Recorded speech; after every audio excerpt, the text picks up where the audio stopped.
ferret. Oh god. So that's a bullet.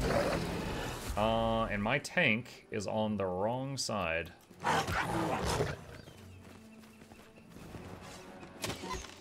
Let us strike as one. By air. Retreat. Out of my way. Okay. It's got a magic amulet. Tal'Dor's dog tags. Amulet of Mighty Fist +3. Follow me. Okay, I guess this whole area was basically just fight a bullet. Alright. Bulletti.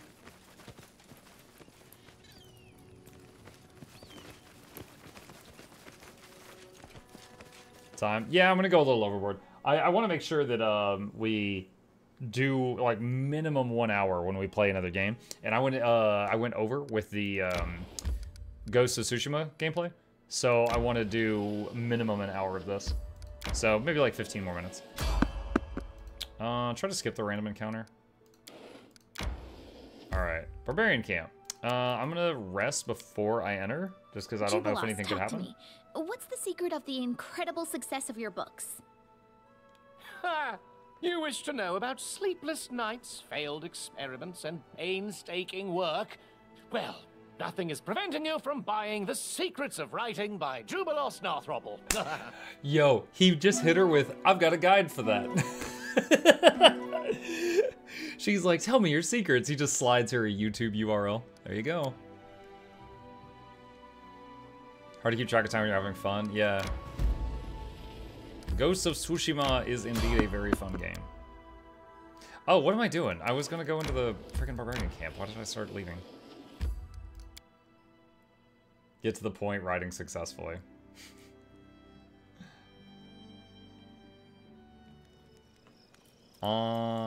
Quick save. I don't know if I'm gonna be fighting these guys. Ready for anything. Just in case. Inimosi travisi. Inimosi travisi. Inimosi travisi. Una adayanam. Adventures call to them. Ala sa down. Ala sa down. Ala sa down. Keep your eyes open. Inimosi travisi. I am your shield. Lizono daniam. Madritium turino. Alright, last one. There's probably a few more I could squeeze out, but those are the basic ones. Oh my god. On the low grounds among the hills, some Numerian barbarians had set up camp. While obviously set up recently as a place to rest, it was thoroughly constructed. Along with the stake palisade, the Numerians had reinforced their camp with a deep moat. Spotting the body of some unlucky thief at the bottom, it seemed they made a good call. Guarding the entrance was our old acquaintance, Nober, the man whose group we met in the hills previously. While his greeting was none too friendly, he did invite us to enter and led us to meet his leader. We were led to a man named Dugoth, a middle-aged Kelid with a gorgeous mane. Once charcoal black, now salt and pepper, as well as bronze skin hardened by the sun. Wind and time to the point that almost looked like oak bark. Speaking with assertive tones, he invited us to dine with the Tiger Lords. That was the name of their tribe, and spend the night in their camp. Any business we might have with the tribe, he said, could be discussed in the morning once everyone was rested and refreshed. No, I just buffed.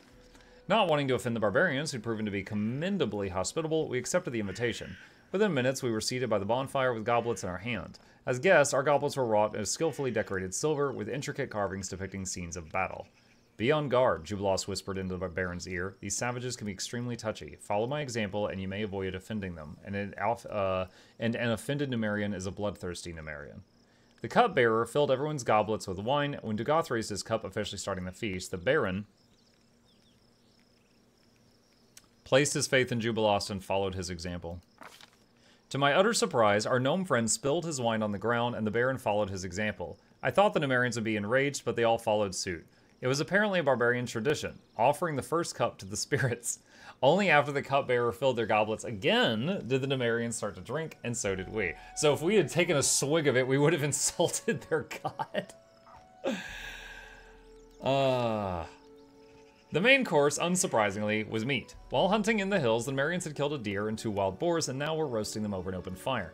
As the tribe's guests, we were offered the best pieces. Fierce in battle, the Marians were equally fierce at the table. They frantically tore the meat apart with knives, bare hands, and teeth, as though attacking the throats of their worst enemies rather than eating roast venison. Only one camp inhabitant didn't join the dinner. Far from the festivities, a slim woman wrapped in a gray cloak sat alone, her face hidden beneath a piece of cloth. She was so quiet and still, at first I didn't realize she was a living being at all. The Baron... My first thought when I see someone that even their face is covered in Pathfinder is they're trying to hide the fact that they're not human. Asked the Tiger Lords who she was. Glancing cautiously between Dugoth and the woman, one Numerian explained that the woman was one of the defaced sisters, half priestess, half wizard. While they may travel along with the Numerians, they never ate at the same table. Judging by the tones the barbarians used when speaking of the woman, it was easy to tell none of them held any warm feelings towards these defaced sisters. After everyone had eaten their fill, it was time for entertainment. The barbarians began singing a drawling song in their guttural language known as Halit. Later, one of the Numerians explained that it was a ballad about a brother and a sister who defeated a huge metal spider. The song that followed was a comedic piece about the adventures of a stupid werewolf. The Numerians all sang it together. It was clear that each of them knew that one by heart. Almost everyone clapped to the rhythm, though some thumped their knife handles on their shields, and our half-orc acquaintance Bolga accompanied the song on a vargan. Once the song was over, Dugoth appealed to his guests and to surprise our hosts. The Baron decided our best choice would be...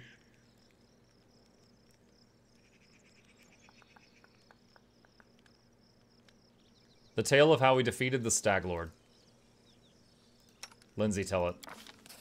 Our tale of battle and heroic deeds was just what the barbarians were looking for. They listened eagerly, chimed in on each detail, and laughed and clapped at the most epic moments. Even Dugoth found himself smiling and nodding as he listened to our story. Finally, the drinking and singing came to an end. Only bones remained after the feast, and the bonfire had burned to ash. Satisfied, the Numerians retired to their tents. I beg you, I haven't seen my sisters for several days. I'm afraid they may be in trouble. Dude, Chad, for a second, I saw this. I thought her boob was hanging out. Because I saw, like, pasty white skin, pasty white cloth. And I was just like, what is she? Oh, okay. All right. Yeah, look at this muscly man here. Oh, my gosh. This whole land is nothing but trouble. You want me to risk my life and the lives of my people to do your dirty work? Go ahead. Ask Armagh to give the order. Oh, but Armagh stayed back in Numeria, which means I am the one making the decisions here. But what about my sisters? Something terrible could happen to them. You sisters insisted on this expedition. So it's your price to pay. With your blood, not ours. Something terrible could happen, you say? It is too late for that. We already lost good men on this pointless journey to nowhere. Whatever Armagh needs, it's not here, and it wasn't here from the start. But you didn't come here for him, did you? You came for your own reasons. You want some magic toy that once belonged to the ancient Cyclops. Well, I'm not leading my men to their deaths for that. Dugoth. This conversation is over. You want help? Why not ask our guests to help you? If you can afford their rates, that is. As for me, my single remaining goal is to get my people home alive, and well, and as soon as possible. The woman leaves sobbing. Dugoth turns to you. Good morning! Well, let's get down to business. To defeat the Huns, shall we? Introductions aren't necessary. Baron, I know who you are. Let's discuss how we can be useful to one another. So how can we be useful to each other? I'm afraid we can't. At least not yet. I'd be happy to take a new job, but our chieftain's orders were strict. Search the location and come back with a report. But if you could help us here, say, by finding whatever these witch sisters are looking for, or maybe just making them disappear forever, mark my word, Baron, the Tiger Lords never forget those who helped them. He's like, if you could finish my current job or just kill the people that gave me my current job, then I could work for you. Wow. Do you know anything about what happened in the city of Varnhold? Varnhold, huh? Isn't that the village Megar Varn got from the Ristovik Sword Lords? I know Varn. He's not the best fighter, but not the worst. As for what happened there, I wouldn't know. So you know me. How? How do you think? We keep an eye on everything that happens in the region. It's smart to know our potential employers and our potential enemies. Who's the woman? Wish I knew who these witches are and where they came from. Our chieftain, the great Armagh, spirits bless him. Spirits bless him. Trusts them He as like if they were holy oracles. He sent us with them to these dead hills, and none but the sisters and the chieftain himself know why. Who am I to confront the chieftain? So now we wander these lands, chasing the unknown. There's a whole army of you here. How'd you manage to get so far? None of your business, actually. But just to reassure you, we weren't sneaking into your lands without permission. None of your business, I'll answer. actually. It was magic. The sisters opened some strange tunnel, and we used it to get here from Numeria. Gorham witnessed my words. I'm no coward. But I'd rather march for a month through all the river kingdoms than use that damned tunnel again. It was strange. Wrong. Just like those witches themselves. And what are you looking for here? I wish I knew.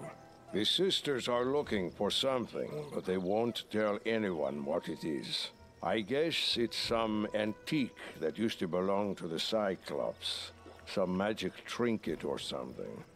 As for me, the only thing I'm looking for is a good reason to quit this nonsense and return to Numeria as soon as possible. Kind of reminds me of The Witcher. Like, he's like, I hate portals. Is this how you serve your liege? Don't confuse our chieftains with your kings, knight. It's the chieftain who swears an oath to the tribe, not the other way around. Liege. I was one of the tribe's elders when he was in his first teeth. How did it go? Did you find anything of interest? If we did, do you think we'd still be here now? The only thing to be found in these hills is one's own death. A group of my men entered a cave that turned out to be a spriggan den. They barely survived the encounter. Also, we found the ruins of some old tower, ancient as the world itself, and useless as this expedition. Is that the one that I climbed? There is nothing to be found here, except, like I said, for one's own death. Alright. Let me ask a question. Ask away, why not?